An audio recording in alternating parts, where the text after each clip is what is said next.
I had no plan in life. I remember my wife, she called me, she said she was pregnant, and it sounds messed up, but I hang up. You know, like I don't know what fatherhood's gonna look like for me. I've failed at many different things in life right now, and I don't wanna fail at this. And I don't know where the consistent money's gonna come from. A lot of people think I could just call dad, uncle, be like, yo, send me 100,000. I remember when she was first born, I looked into her eyes, my daughter Mia, and said, I'm gonna do anything and everything I have to do to make sure you're good. My father told me I'm a real man too. Pat yourself on the back for doing this type of shit because you're a real man if you step up to the plate. Because legacy is about impact. Legacy isn't about what you can flaunt or what you can floss or what you can brag about that your family has done. It's about the impact that your family has brought to something. Can you explain or express what it is like to be pursuing your passion as the son of like a GOAT of industry?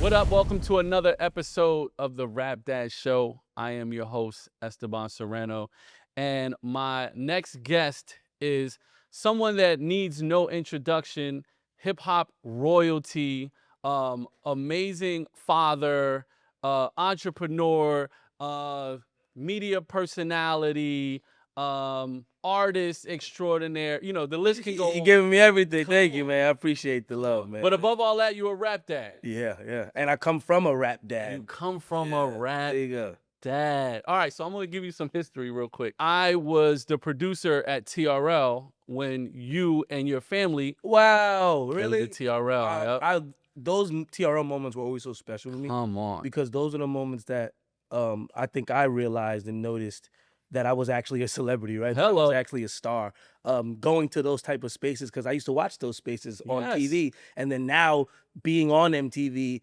being invited into those spaces and the crowd is going crazy and the girls are cheering. Those were one of those like slap me moments, pinch me moments of like, oh, I'm actually somebody, right? Word. Yeah. So that's really cool that you were a producer on that, I was man. the producer, Full bro. circle, right? Life's all full circle. Come on, bro. Come on. I remember the day MTV had this shirt, but it was a logo flip of the Run DMC. Yep. And I wore the shirt, and I never asked nobody for a flick. But I asked your pop for a flick, and of course he obliged. And you know, that's one of my favorite picks. And of course, it was literally 20 years ago. Wow. Yeah, How crazy. I'm gonna say my age, but yeah, that sounds about right. Bro, you don't look. I'm 30. I'll be 36 at the end of this month. You don't age, bro. Yeah, a lot of people tell me that. Bro. Somebody, I still get carded sometimes. I mean, the beard helps me. Right. The beard helps me for sure in most places, but Word. I've been in the casino, like, hey, can I see your ID real quick? I'm like, bro, I'm 36, 2 kids and a wife. Come on. Yeah. Thank you so much for pulling up to the show. Thank you for having me, man. There's so many layers that are going to happen in this conversation, but let's peel back the layers. Let's do it. The son of Run. Yeah. You know what I mean? Like, let's just start there. Like, talk about your relationship with your father. And I feel like we all like to think we saw it on the show, but like from your own perspective, what was that relationship? It's exactly what the show was. Okay, dope. You know, Run's house was very real. Obviously, we're put in situations to make sure that we entertain. But all the subjects were real. All the situations were real, and the love was real. The love that you saw that he had for his kids, completely real. I just got off the phone with my dad a few days ago, right? Like, so we speak a lot. We have a great relationship. Obviously, like all sons and dads, we went through those moments that sons and dads go through, right?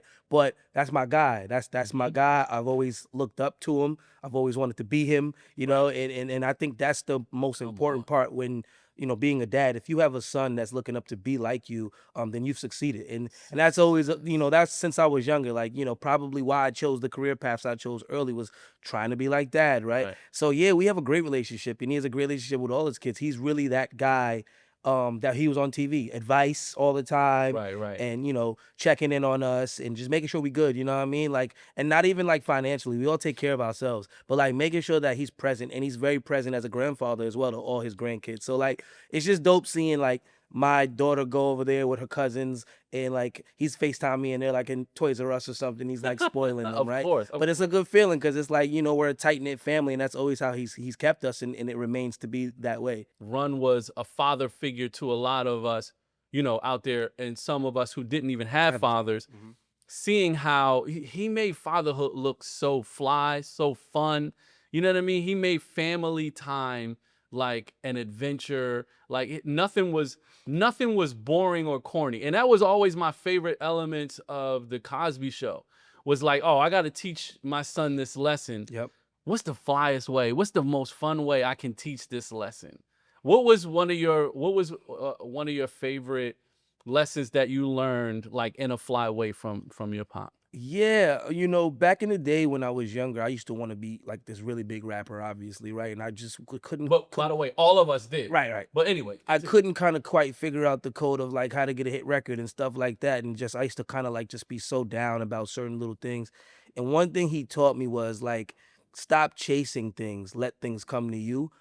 Because he used to be like, yo, like you're trying to go to that party and that party's not inviting you in.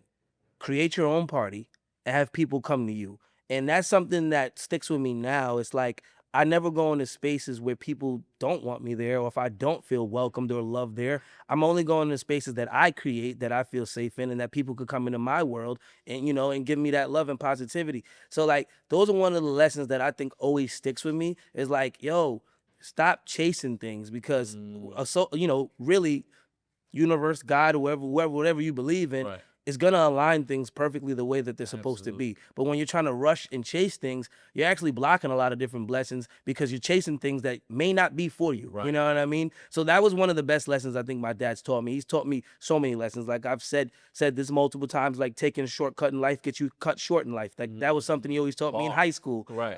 Because I used to try to, take course. shortcuts on homework. And so like a bunch of great bars and not rap bars, right? But a bunch of great gems that he used to always drop that I apply to my life now, Word. So you were part of a family that was viral before viral was a thing. Like before social media and vlogging and like watching people grow up and before that was a thing, you were like the case study of that. As a father, as a parent, is that something that you would do with your family, or is that something that you As in what? Sorry, repeat the question. in terms of like, would you do Run's House Part 2, but it's JoJo's house? It's funny you come up with that. So yeah, it depends. Okay. I'm very secretive about my kids. I do put them out sometimes. My wife and I are like in and out of it, right? Yes. Like just because we like to have that, we want them to have that privacy. But I've always had that idea. JoJo's house was my idea that I brought to a few people and they loved it, but just never materialized into anything. Not because it wasn't a good idea, just because maybe my mind wasn't focused and fully into it, and I just had the connection to say this is a good idea. But yes, I think about it all the time how much the similarities I have of my dad.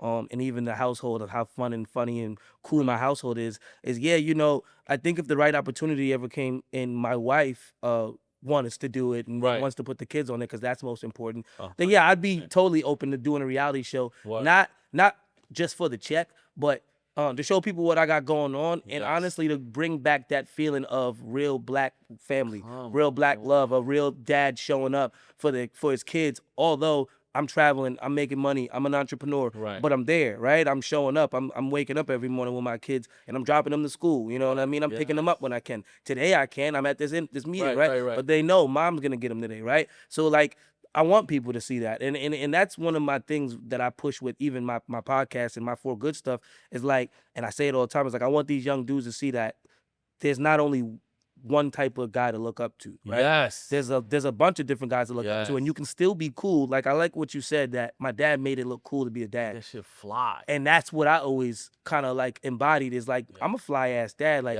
I'm a dad, but nothing makes you corny being a dad. I don't know. I hope nobody ever thinks that because that's insane. But I always looked at dad like being a dad is like, yo, I'm just gonna be a fly ass dad, bro. I'm not gonna like change for anything. I'm gonna be cool and I'm gonna keep my patience with my kids and I'm gonna just be fly. Like we're gonna do fly things together and we're gonna just keep things rocking. You know what I mean? So that's kind of how I look at it, man. I think I would do a show if the opportunity arose and it made sense.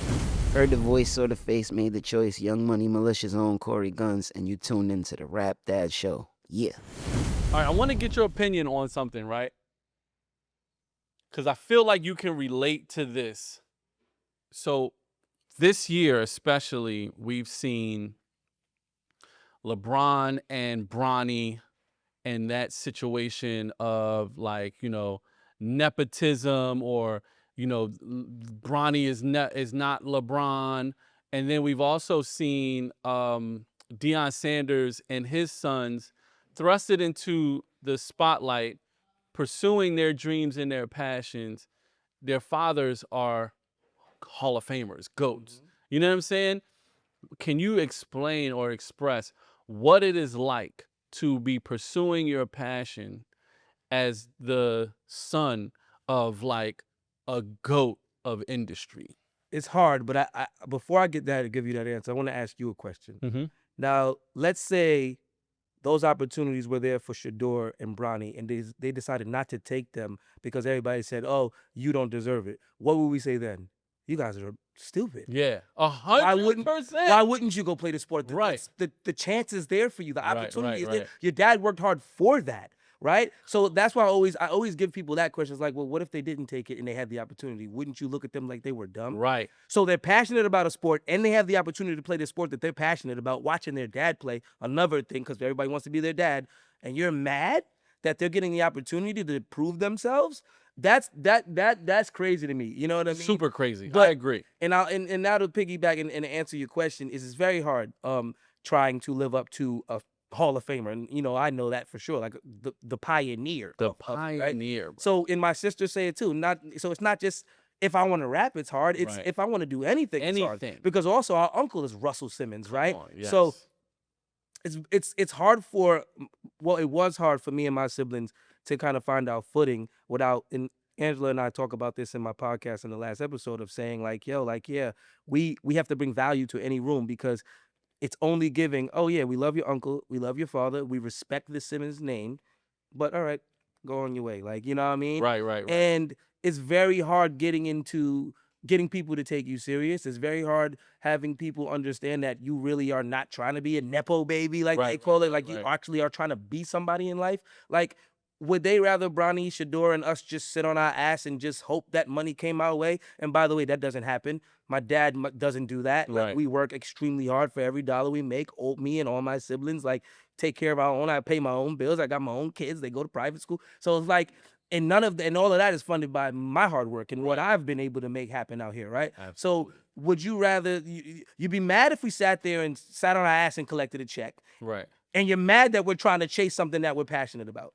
It makes no sense, and that's what makes it really hard for us. But what I learned is, being in my position, and I tell it, and I would tell this to anybody that feels like they deal with this, because it happens in all spaces and industries, not just music, not just sports, but there's the lawyer that got a law firm that put his son ahead the guy that might have been there for 10 years, right? There's the doctor that, there's so many, Absolutely. it happens in different spaces, and that's what people need to understand too. This doesn't just happen in sports and basketball. Right. No. Dads work hard in every industry to fucking help Yes. excuse my language, but to help their kids. 100%. To like, what are we doing it for? We're doing it once we die. Who are we doing it Who for? was it for? Who are we truly doing it for? You know what I mean? And that's why I say, like, you're mad if we sit there and don't do shit, and you're mad if we sit there and try to do shit. Right. You know what I mean? So the best thing I can tell somebody that is trying to do it is, like, man, forget the outside noise, because they ain't gonna be the one that's gonna help you win. You know what I mean? They ain't gonna be the one that's gonna help you pay your bills. They ain't gonna be the one that's gonna be part of your story. The only part of the story that they're gonna be part of is the people that didn't believe. Right. You know what I mean? Yes. And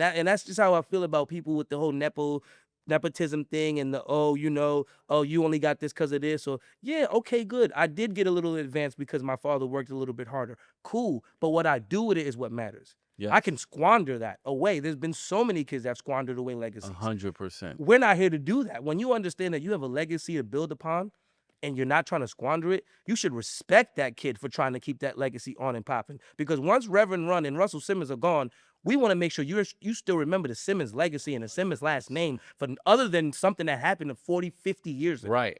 Right. And I'm sure that's what Shador and Bronny want to do. The legacy conversation.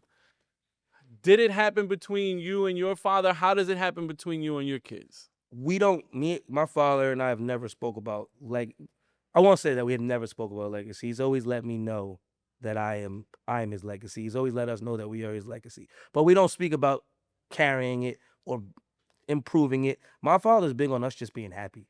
Are you mentally happy? Are you good? Like, I love You that. know, like, yeah, obviously he wants us to win, and he's so proud when we have successes and we do win, and we do close good deals and we do end up on good, platforms and things like that. But only conversations I could truly always remember is my dad is just making sure I'm happy and making sure I'm good in life and making sure the kids are good. We don't really talk about that. I probably bring it up more than he do. I probably be like, Word. listen, I'm taking this shit to the next level, right? Like I tell him that. I tell my whole family that I'm going to take this shit to the next level. Like if they thought the Simmons were powerful before I'm going to 10 times it. That's my goal in life. That's my plan is to 10 times whatever, the legacy I came from. Word. What does that look like? Or even have you even thought about how you going to start to frame and have that conversation with your kids about Yeah, I legacy? speak to them about it all the time. Now that happens, and my daughter's 9, my son is 4, so he's Yes. not understanding it. But my 9-year-old is starting to understand it more. She's in 4th grade, and it took her a while. As you're a kid, it took her a while to realize who the family is. Hello. And then my dad did Hip Hop 50 in the Bronx, and she was on stage Yankee dancing, Stadium. Yankee Stadium, and she really was like, "Oh, Papa is the biggest in the world." Because I used to always tell her like, "Yo, your grandfather's the biggest in the world." In the The world. biggest in the world. Like he's the biggest. That's the reason why people want to take pictures with dad. She understands the part of like where she comes from, and now I make her understand all the things that I'm doing to build upon the legacy and what I'm leaving for her. Like I have a music company, Who's House Entertainment, which obviously I stayed in music, but also have a creative studio media production company. 3 is 4, right? And I always let her know. I said, "Yo, I'm building these so that when I'm long gone, you can choose which one you wanna go with, or you can always choose another path that I'll support, and it could just add to the legacy. I don't never want her to think that she has to do music or Right. entertain, but if you want to, sure. She's big into the arts, like my uncle Danny. She likes to paint. She likes to Dope. draw. So I'm like, hey, if you want to hone into that, we hone into that. But she's 9, so we don't know. So really we don't what know it's gonna anything. be. Right, right, But she right. does understand that the Simmons legacy is a thing. It's a real Yes. thing. Yes. But don't feel the pressure to follow what we've done. I don't care if you want to go be a police officer, a firefighter. That still can be part of the legacy of something great that you've impacted Absolutely. the world through. Because legacy is about impact. Legacy isn't about what you can flaunt or what you can floss or what you can brag about that your family has done. It's about the impact that your family has brought to something. The impact my family has brought is to hip hop, right? Like, and we'll continue to bring impact in different avenues, especially in philanthropy. So legacy to me is impact. That was good, man. It's Albie out, man. You checking out the Rap Dash show, man. Shit lit. I don't want to curse about kids, right? Keep that good. Keep that. Don't cut that. Let's get into your fatherhood journey a bit. do it. Where were you in your life when you found out that you were going to become a father? I was fucked up. I had no plan in life. Right. I had no plan in life. I remember my wife, she wasn't my wife at the time. She called me. She said she was pregnant, and it sounds messed up, but I hang up. But not to be mean, I was like, oh my God. Scared. But then I called her right back. Right. And I was like, okay, yay, excited. Let's figure this thing out. But I was just taking care of myself at the time. I was cool with doing hostings and stuff for $2,500, $5,000, doing some verses and stuff for $1,500, and just being like, I could buy some sneakers, I could take care of myself. But then, when she was, when she first became pregnant, my wife, it just all changed for me. It all made me realize like I had to provide for just more than myself, and I was scared. I was scared. There was a moment where my wife and I, we had this place in Brooklyn, and she went to go run an errand or something, and she came back, and I was crying, and she asked me why I was crying. I was like, because I don't know how I'm going to do this. Like I don't know what fatherhood's gonna look like for me. I've failed at many different things in life right now, and I don't want to fail at this. And I don't know where the consistent money's gonna come from. A lot of people, this is why I said, a lot of people think I could just call up dad, uncle, be like, yo, send me 100,000. Right, It's right. not like that, right? Of course, they're never gonna watch us drown. Of but course. I have to make my own path. I have to take care of my own family. Him or anybody else is not obligated to take care of what I've created. So I knew that from day one. And for me, that was important. And that's why it was hard for me to be like, okay, what am I gonna do? But all I know is I just trusted in God. And man, I'm way further than I'd ever thought I'd be Hello. in life. And as a father, right? Like I've been Yeah, able to man. provide, show up, and do it in the best way. And be happy about it, right? And not be stressed about it. And it's just all God, man. It's just all God, man. I just, crying, praying to God that day, and she hugged me close. She said, "We got this," and we 2 kids in now, man, and happy. Word. That's amazing. How old were you at that point too? 27. 27. Okay. 27. Yeah. So about Yeah. 10 years ago, my daughter's 9. I'll be 36. Word. Yeah. I remember when she was first born, I looked into her eyes, my daughter Mia, and said, I said it. I'm gonna do anything and everything I have to do to make sure you're good. And I've never faltered on that word. And that's what like makes me feel so proud of myself. Word. Is like I've never faltered on what I said I would do when she first came out that womb, right? I sat there, and that whole first year was like I was in a dream. I was a dad, a first time dad, and I know I was good at it. Everybody said I was Hey. good at it. I was automatically good at it. I understood how to change diapers right away. I understood skin to skin. I wanted to learn. When they did the hospital classes, I went in the class with Mia, and I was like watching and trying to learn how to make sure that it was all good. And make sure that I knew what I was doing because I was scared. I don't want to drop her. She's fragile. You know, Right, things right. like Oh, that. Me and my daughter that whole first year were very close because that was the year I was trying to figure out my life and my career. And wifey was working at the time. Okay. Right? And I was getting money, but it wasn't consistent. Right. So I was like a stay-at-home dad in a sense. Like, you know, get some money and, you know, stay at home and make sure. Right. And we were, you know, working that out together. And so like that was the coolest year for me because I literally played that stay at home, be with my daughter role. Like I Word. played that role. Like wifey go to work from 9 to 5. I'm with my daughter. I got to make sure the crib is clean.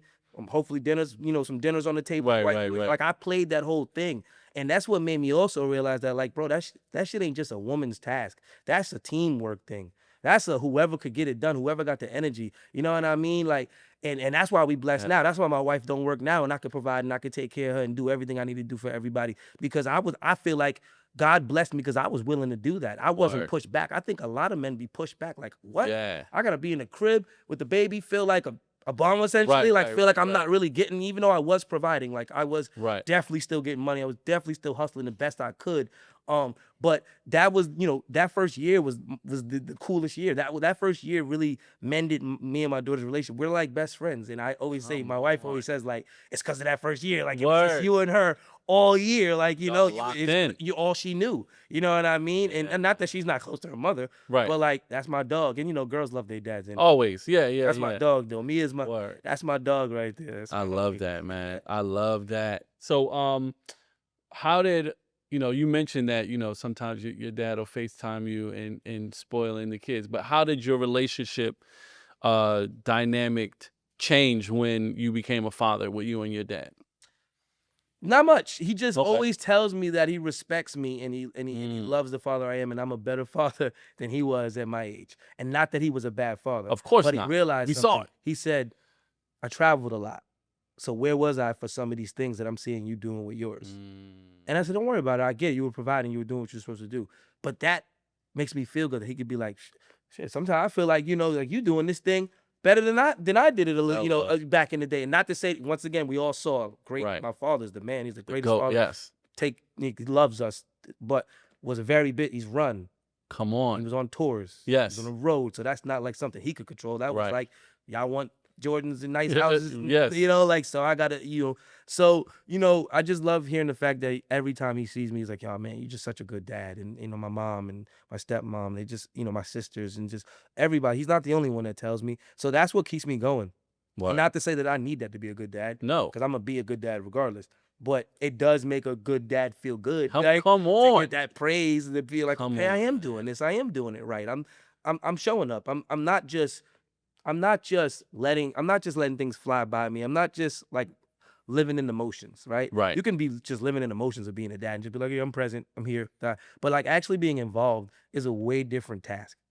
Word. So even talk about that. What are some of the things that you do now? Now you're out of that first year and you've built that bond with your daughter. She's 9 years old. She's almost tweening it up out here in these streets. How are you? How is showing up look like right now? What does showing up look like right now? I mean, communication, especially at this age. She's hormonal, right? She's 9. She's getting older. And she's a girl, so I don't always understand her mood swings and things that Yes. she goes through. She does have those, and I'll be like, what am I going through? Right, right. But it's communicating, it's hearing her, it's making sure she feels heard.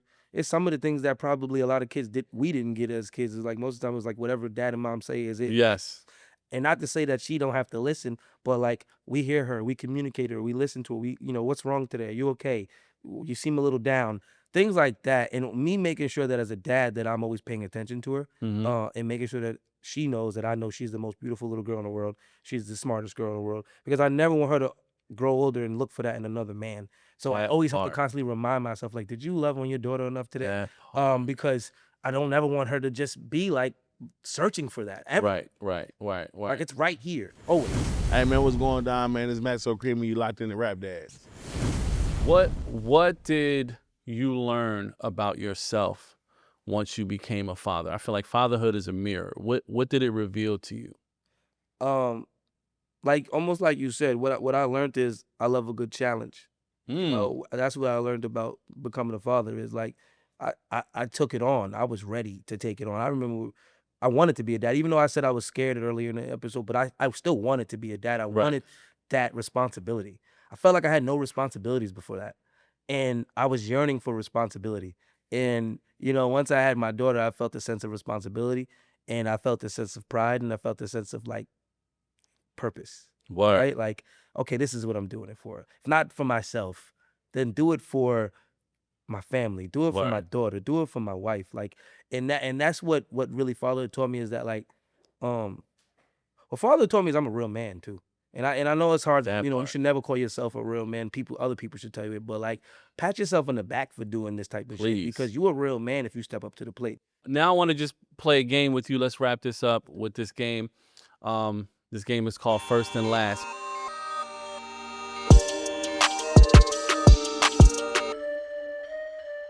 What is your first memory of fatherhood? My first memory of fatherhood was, like I said, when my daughter was born. And I looked in her eyes and I told her, whatever I got to do, I'm gonna do it. To make sure that you're straight. That was my first memory of fatherhood. That was really special to me. Word. What is the last gift you bought one of your kids? Was her Halloween costume. I tried to be a responsible parent this year. Okay. It's only September. Super early. Yes, but she wants to be a K-pop demon hunter, and I don't know you got boys. Fire, yeah. So girl dads know. I'm like, if I do it in October, the price is gonna go super up and they're gonna be sold out. Let's get it now. So that's I don't know if that's a gift, but that's the last thing I got her. Do you have a memorable? Oh, the last thing I got my son. I forgot. Oh yeah. Oh, my Joey. I'm so sorry, my son. My Joey on. the third, Joseph the third, third. named Come after me and my on. father. Yes. I just got him some new clothes just recently. Some Word. sneakers. Some new clothes, some sneakers. I just keep him drippy. First time you've noticed your personality in one of your kids? Every freaking day. They're music babies, so Hey, they love music. okay. They love music. My daughter's a goof. If you know Run's House, you know JoJo, a goof. If you ever watch Growing Up Hip Hop, I'm a big goof. Word. So she's like me to the T. Me and my wife make the joke that she's me and my son is her because he's more laid back. Even though he has his goofy days, Right. but he's very laid back. He'll go lay down, watch a TV show and be chill. Right. My daughter's very energetic, very goofy at times, and that was me. So yeah, every day I look That's what's up. and be like, sheesh, like you guys. I mean, that goes the part of me right there Word. that I know that you got. There goes that loud part of me, or there goes that goofy side of me, or there goes Word. that like super fixated on how to get the problem done part of me. You know what I mean? So I see it all the time in them, especially in their face because they look like me. Word. Last time you had to apologize to one of your kids and why? Last week. Hello. Had a short fuse one day. Mhm. Probably got a little too loud with my daughter, and I had to be accountable and go in the room and say, "Give me a hug. I'm sorry. Like that didn't mean it. Like a lot of things were going on, and you didn't deserve that. Even though as annoying as you may be at times, and what you may have did something annoying, but you didn't deserve my reaction to Word. be that way."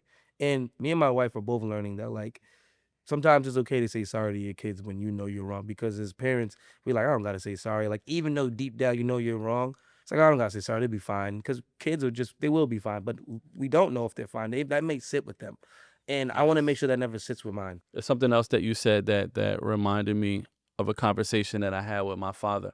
So my younger sister just had her first kid a year ago. Congratulations, younger sister. Yes, and he is Kobe. He is amazing. He is a beautiful kid, and what I've noticed about my dad, and he kind of said this to me, was when you said about how your father looks at you as like, man, like I don't even know if I was as good a father as you. What I've noticed about my dad, what he said to me was, because I was so busy, because I worked so much to take care of you all, I feel like I'm getting a do-over and now I get to be there when he takes his first step. Yeah. He does That's all how they these feel. things. That's how they feel. You know. So they are we in a way are giving them a second lens on it. win, And you know bro. what's so crazy is one time in the supermarket, this is when I first had Mia. This lady told me something so cool, and it was about just me. And she was like, "Aren't kids great?" I said, "Yeah." She said, "Because it's like seeing life again through them." And I was like, "Oh, you're right. We get to see the first steps. We get to see them go outside and first use a computer and first do this. It's like we're learning again Yeah. with them. And it's like we get to teach them our ways, right? So it's like Yes. seeing life again. And it's really cool. You know, That's that's the super greatest part about it is you get to literally live life twice. Word. And that's the greatest compliment in the world, you know, from your superhero, your dad, telling you that you are a better dad than they were, Or at they that, feel oh that yeah, way. yeah. It was big for me. Bar. It was like Come on. when he hit me with that, I was like, "What do you like? You're a great." But I get what he was saying. Yes. It's like you are super involved. You Yeah. are super present. Not that he wasn't. Right. Whenever he could be, Come he on. was. So I never want anybody to feel like No. I'm saying he wasn't. He's man. My dad is the best freaking dad. in the Word. world. You know what I mean? And I stand on man.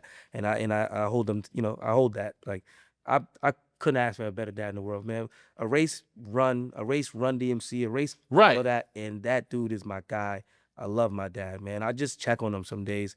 You know, I tell people if you have a good relationship with your dad, just like check on them. You know, Word. sometimes I'll be like, "Where you been at, big dog? Like I ain't hear from you in a week, man. Or Word. I'm just chilling." And I love that I have that relationship with Pops. Yes. Like I don't want nothing from you. I don't need no money. I don't need nothing.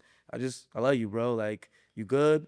Sometimes I call him and be like, "I know exactly what you were going through now." Like Hello. he laughed at me, and I'll end the thing I know. Do it. He laughed at me one time.